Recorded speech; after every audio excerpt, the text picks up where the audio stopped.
বর্তমানে সোশ্যাল মিডিয়ায় ঢুকলেই দেখা যাচ্ছে যে 10 টাকা হালির লেবু বিক্রি হচ্ছে 100 টাকা হালিতে। সেখানে ভোক্তা অধিদপ্তরও বাজার নিয়ন্ত্রণ করে হিমশিম খাচ্ছে।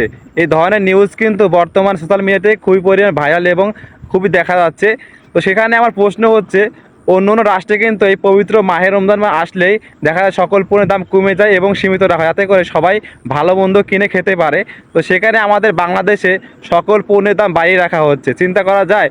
তো বর্তমানে বাংলাদেশ বলেই কিন্তু সম্ভব, অন্য রাষ্ট্রে কিন্তু এটা হয় না, সকল পণ্যের দাম কিন্তু কমিয়ে রাখা হয়।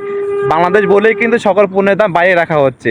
তো চিন্তা করেন, যারা এই সকল কাজগুলো করছেন ভাই, তারা এই সকল কাজ থেকে বিরত থাকুন।